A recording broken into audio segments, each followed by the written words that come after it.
Yesterday's Enterprise. This is episode 3.15. It premiered on February 19th, 1990. The story was by Trent Christopher Ganino and Eric A. Stillwell. The episode was written by Ira Steven Behr and Richard Manning, and Hans Beimler and Ronald D. Moore. It was directed by David Carson, and the guest stars were Denise Crosby as Natasha Yar, Christopher McDonald as Richard Castillo, and Tricia O'Neill as Captain Rachel Garrett.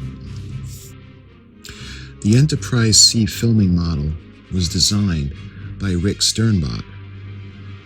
In Foreseeing the Sea, Rick Sternbach's design for the Enterprise C was inspired by a painting from the first season. When the first season illustrator Andrew Probert designed the Enterprise D, he also positioned designs for the ships immediately preceding it. In part, this was to ensure that the D seemed like a natural evolution from the Constitution-class vessel conceived for the original series, but also to allow for the wall of sculptures showing the Enterprise's lineage to be included among the show's standing sets. For the Enterprise B, Probert settled on an Excelsior-class vessel. And for the C, he created a brand new design that blended elements of the Excelsior and the Galaxy classes. For Yesterday's Enterprise, Probert's successor as Next Generation senior illustrator Rick Sternbach took Probert's design and turned it into something that could be realized as a filming miniature on the show's tight schedule. The genesis of the design came from a small painting done by Andy Probert.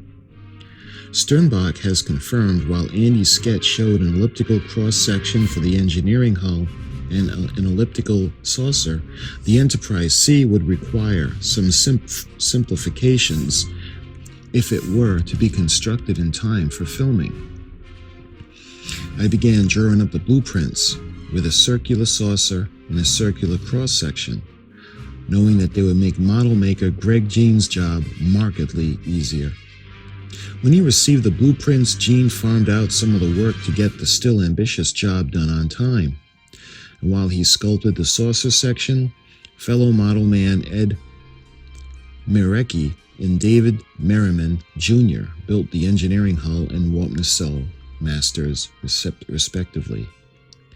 These formed the basis of silicone molds made by Jean to create the full fiberglass model, which measured 41 inches long.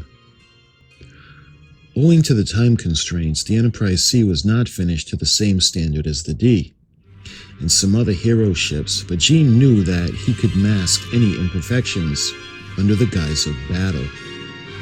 For the most part, the scarring was painted on with the battle damage, but in other places the miniature was genuinely scorched and distorted by a careful application of fireworks. This fire damage meant that the model was not suitable for reuse, and when Ambassador-class ships are seen again in Data's Day and Redemption 2, a second miniature is used, cast from Jean's original Yesterday's Enterprise mold. This amazing episode opens with Mr. Worf sitting in 10 forward.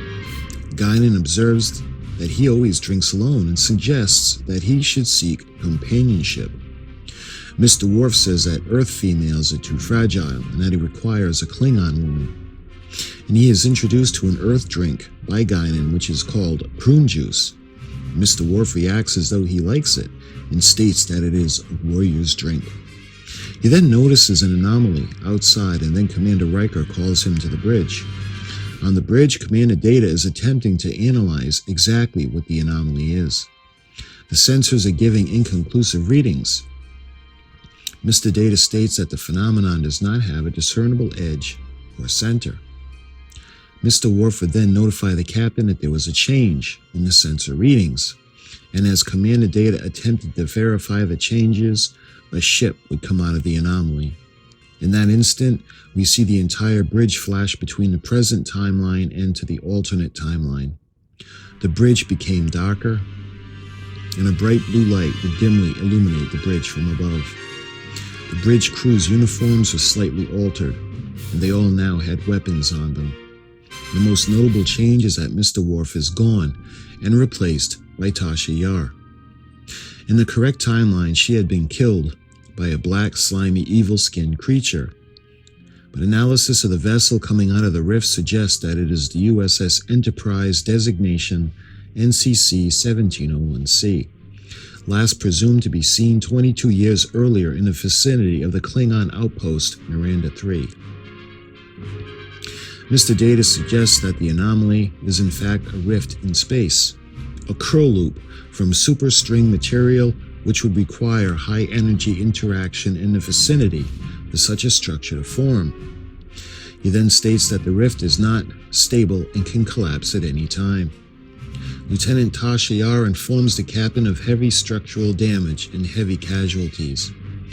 But she does detect life signs. Tasha Yar picks up a distress call coming from the Enterprise C. It would be audio only and would be Captain Garrett stating that they were attacked by Romulan warships and their warp drive was out and life support was failing and that they required immediate assistance. The signal would then go on to repeat itself in a loop. Wesley Crusher would inform the captain of the enemy Klingon ships in the area as reported by Starfleet Command, and that they were to be on high alert. Commander Riker would lead an away team to the Enterprise C with orders to avoid telling the survivors where and when they were. On the bridge of the Enterprise C, Commander Riker would find Captain Garrett. He calls Dr. Crusher over and informs her he is from a Federation starship and that her ship is in good hands. Dr. Crusher beams herself and Captain Garrett directly to the Enterprise D's sickbay. Geordi would inform Commander Riker that the ship was in bad shape. He would attempt to repair the life support systems first. Riker would then inform Captain Picard that the condition of the ship was in bad shape and repairs were being made. Captain Picard let him know that he had 9 hours to get the ship mobile to be taken to Starbase 105, or else it would have to be destroyed. Commander Riker and Tasha Yar would then find Helmsman Lieutenant Castillo beneath the rubble.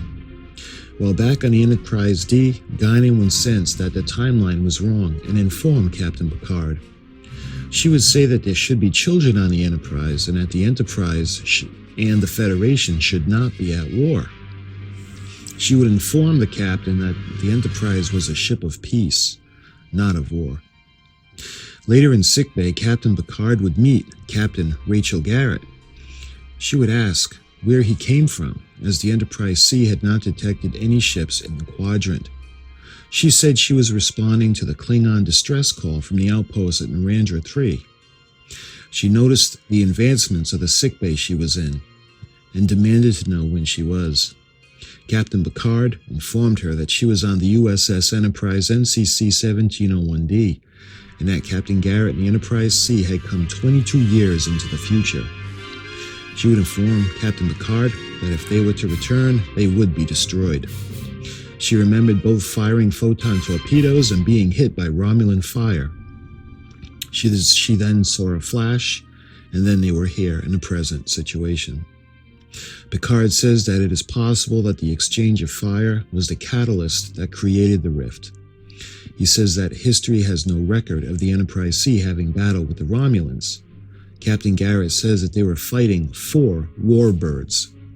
Captain Picard informed her the Klingon outpost was destroyed, but there was no record of the Enterprise C in a Romulan conflict at all. He goes on to say that perhaps if a Federation starship had been destroyed defending a Klingon outpost, maybe the war could have been averted. On the Enterprise C, the crew had been informed that they were in the future. Tasha Yar was assisting Lieutenant Castillo with the repairs, and she would inform him of the Klingon Federation war, and that the Federation had lost half of Starfleet, and that he may not like the future. Lieutenant Castillo would have informed her that the Federation was in peace treaty talks when they left their timeline. Mr. Data would inform Captain Picard that the rift is symmetrical and that the Enterprise C would return at almost the same instant that she left the timeline. He would say that they would have no chance for survival if sent back. In the meantime, Lieutenant Castillo would be shown the Enterprise D as they went to make a progress report to Captain Garrett in sickbay. He would inform his captain that the warp drive would be still out, but Captain Garrett told him to concentrate on weapons so that they could help fight the Klingons in his timeline. Tasha Yar said that there were Klingon warships in the area, and this drove Captain Garrett to return to her ship despite Dr. Crusher's objections. Picard would ask Guinan for more information, and she would tell Picard that the Federation is not supposed to be at war. In her opinion, the Enterprise C must return to its own timeline. Captain Picard said that would be a death sentence to send them back to the battle with the Romulan warships. But Guinan informed him that 40 billion people have died already in the Federation's 20-year war with the Klingons, and that the timeline must be restored. Later, Lieutenant Castillo and Tasha Yar would go to 10 forward for TKLs, which are standard food rations. Since the food replicators are operating at minimum, the conservation of power would then be diverted to the defense systems. Guinan would act strangely towards Tasha Yar. Lieutenant Castillo and Tasha Yar would develop a relationship with each other, and Castillo would prefer Tasha to call him Richard, and Lieutenant Yar would have him call her Tasha.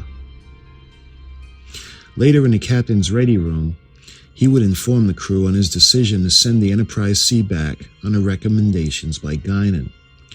The decision would be based on Guinan's intuition and would not go over well with the rest of the crew.